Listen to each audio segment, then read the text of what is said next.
Okay, Janab, then we have another important topic of bones pathology, that is achondroplasia. As the name indicates, it's a decreased formation or decreased growth of cartilage. ठीक है, अब मसला ये होता है कि body में जब चाइल्डहुड में बोन्स की डेवलपमेंट हो रही होती है तो there are two types of bone development. एक तो होती है कि एक पहले कार्टिलेज का मैट्रिक्स बनेगा या कार्टिलेज का जिसे कहते हैं मॉडल बनेगा और उसको भी बाद में रिप्लेस कर लेगी बोन.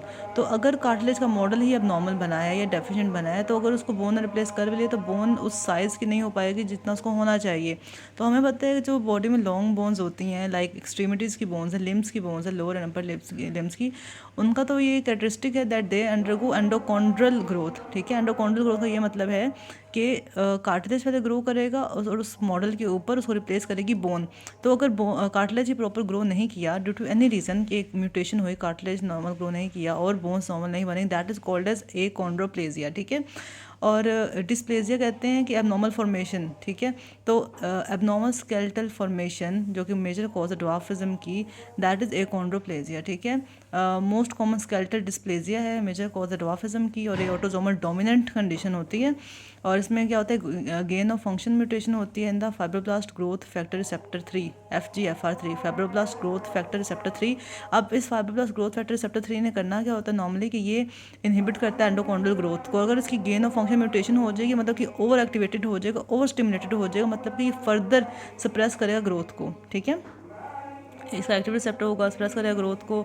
और 90% में देखते हैं न्यू म्यूटेशंस आती हैं पैटर्नल एलील में, मेल एलील में. ठीक है, तो इस नतीजे में क्या होगा, जब नॉर्मल बोन्स नहीं बनेंगी तो there will be a shortened proximal extremities. हमने ये बात की कि जो फ्लैट बोन्स होती हैं, लाइक स्कल की बोन्स हैं या वर्टिब्री की बोन्स हैं, they are developed by intramembranous bone formation. Intramembranous में हमें कार्टिलेज की ज़रूरत ही नहीं है, तो इसलिए जो स्कल और वर्टिब्री की बोन्स हैं वो तो नॉर्मल बन रही है. लेकिन ये जो प्रोक्सिमल एक्सट्रीमिटीज़ की बोन्स हैं, since they were developing through endochondral proliferation या एंडोकॉन्ड्रल ग्रोथ, तो उनमें क्या आ गया, एक शॉर्टनिंग आ गई. ठीक है, shortening proximal extremities, length okay, trunk की जो लेंथ है वो नॉर्मल होगी, जो हेड है वो इनफैक्ट इनलार्ज्ड होगा विद बल्जिंग फोरहेड. ठीक है, enlarged head with bulging forehead, normal length of the trunk.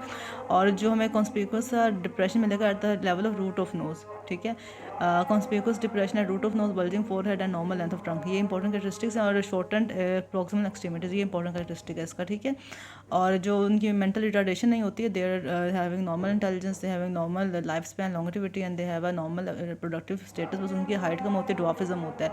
तो दैट इज़ achondroplasia. अब इसको हम थोड़ा सा रिवाइज कर लें उधर से पैथोमा से, तो उसमें क्या लिखा हुआ है कि it's a impaired cartilage proliferation in the growth plate. जो लॉन्ग बोन्स की ग्रोथ प्लेट होती है ना, वी नो, ठीक है, मेटाफिजिक्स के लेवल पर, तो वहाँ पर क्या होता है कि उसकी जो कार्टिलेज की प्रोलिफरेशन होती है वो अब नॉर्मल होती है due to mutation in FGFR3.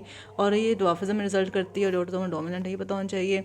और एक्सप्रेशन जब होता है FGFR3 का तो इनहिबिट हो जाती है ग्रोथ. ठीक है, पैटर्नल एलील में मोस्टली इफेक्ट होता है रिलेटेड पैटर्नल इंक्रीजिंग एज है. जब पैटर्नल एज ज़्यादा होती है तो उनमें म्यूटेशन भी ज़्यादा आती हैं, उसमें achondroplasia होता है. ठीक है, और नॉर्मल हेड साइज है, जस्ट नॉर्मल है, लेकिन पूरे एंडोकॉन्ड्रल बोन फॉर्मेशन की वजह से मसला कहाँ पे आ रहा है, एक्सट्रीमिटीज़ में मसला आ रहा है. ठीक है, इंट्रामेम्ब्रेनस बोन जो है वो नॉर्मल है.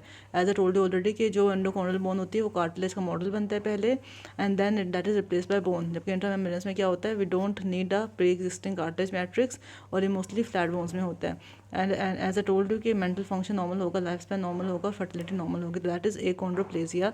और उसका कैरेक्टरिस्टिक हमें मिलता है कि बड़ा सा हेड होगा, कॉन्स्पिकुअस डिप्रेशन होगा द रूट ऑफ नोज, और ट्रंक की नॉर्मल हाइट होगा, लेकिन जो एक्सट्रीमिटीज़ हैं, ऊपर लिम लोअर लिम, उनका साइज स्मॉलर होगा. That is achondroplasia.